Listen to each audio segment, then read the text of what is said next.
In 1882, German philosopher Friedrich Nietzsche wrote in the book The Gay Science a phrase that still resonates today. God is dead. God remains dead. And we have killed him. But what did he mean by this? We will see it now.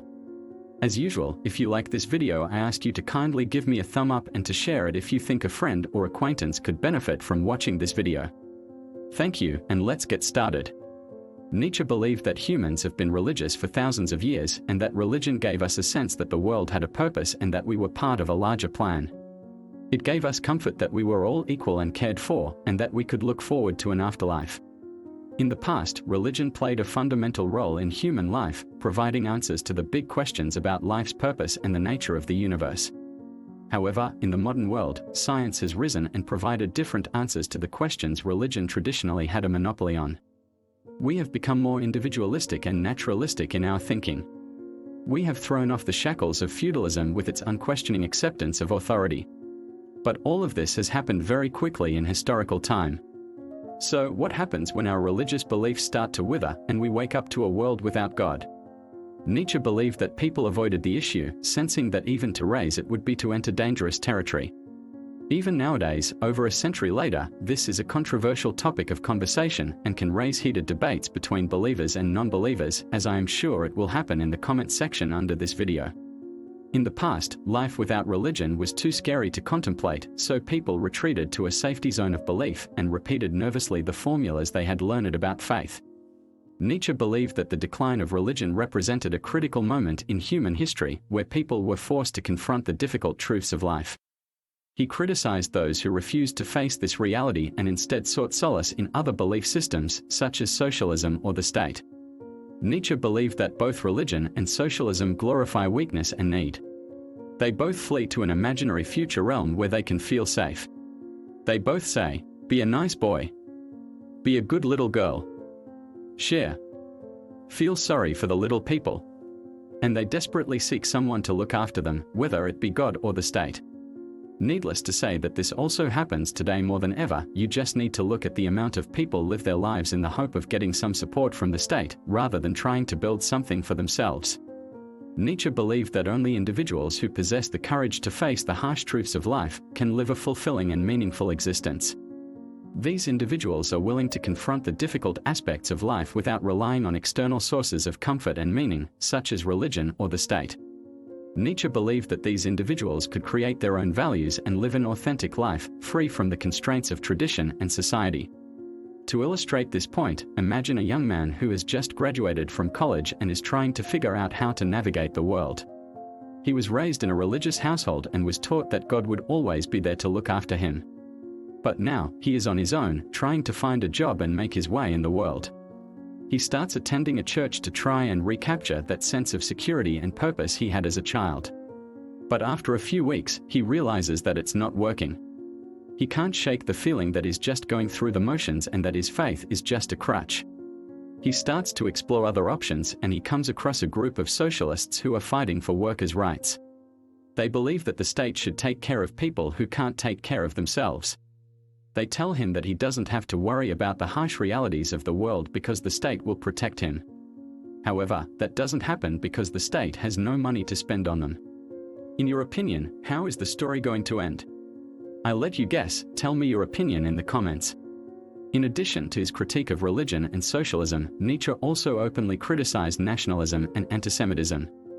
He was opposed to any form of prejudice or discrimination and believed that individuals should be judged based on their own merit, rather than their ethnicity or nationality.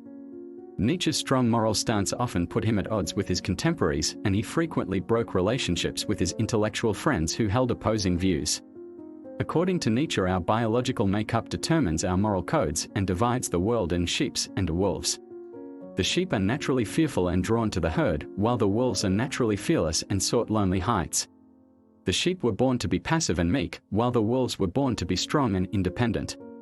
Nietzsche believed that our psychological and physical divide runs right through the human species. Another analogy that Nietzsche often uses is that of masters and slaves. The master type of person live by strength, creativity, and independence, while the slave types live in conformity and tend to be passive and dependent. Nietzsche argued that our traits are evolutionary bred into us, and this leads to different biological natures dictating different moral codes. For example, if you are a sheep, your idea of good would be being able to graze peacefully, sticking close together with others just like you, and not straying off.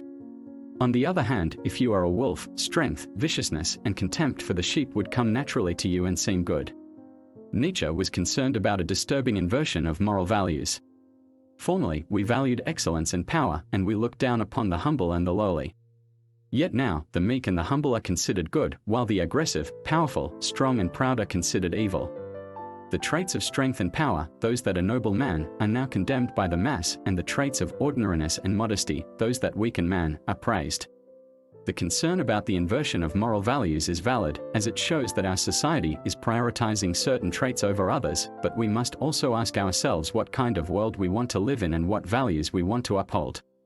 Unfortunately, nowadays we reach two extremes. On one side we have the so-called toxic masculinity, praised by people who still think we are living in the 18th centuries and women should spend most of their day in the kitchen, and on the other side we have the crying babies that look for every little reason to complain about something being politically incorrect. Back to us, Nietzsche believed that there are two factors that contribute to the development of morality, biological and cultural. According to him, morality is shaped both by our psychological makeup and by the historical and social circumstances in which we find ourselves. Nobody can debate that, beside our biological abilities, our choices and experiences also shape our values and beliefs. Nietzsche argued that slave morality developed as a survival strategy among those who were subjugated and oppressed. In particular, he traced the roots of slave morality to the Judeo-Christian tradition and to the enslavement of the Jews in Egypt. As a result of their enslavement, the Jews developed a moral code that emphasized humility, obedience, forgiveness, and patience, as these virtues were necessary for their survival in a world dominated by their masters. Nietzsche's analysis of slave morality extends beyond a mere description of its origins, however. He also explores the psychological consequences of this moral code and its effects on those who are forced to adhere to it. In particular, Nietzsche suggests that those who are most deeply affected by slave morality may come to hate themselves for their own complicity in their oppression. This internal conflict can lead to the development of a bad conscience, characterized by hostility, cruelty, and a desire for revenge. Interestingly, Nietzsche also argues that those who are most deeply affected by slave morality may become its strongest advocates. In particular, he suggests that priests and other religious leaders often emerge as the primary proponents of slave morality, using it as a weapon against the masters who would otherwise wield physical power over them. By advocating for meekness, humility, and obedience, and by condemning the strength and pride of the masters, these leaders attempt to undermine their oppressors and exact a kind of spiritual revenge. Overall, Nietzsche's analysis of slave morality is a powerful critique of traditional morality and its relationship to power and social hierarchy. Rather than viewing morality as a set of universal principles or ethical norms, Nietzsche suggests that it is intimately tied to our psychological makeup and the historical and social circumstances in which we find ourselves.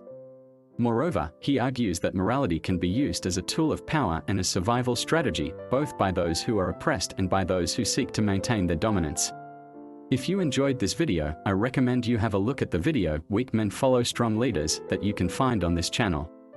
Thank you all for watching. Have a great rest of your day.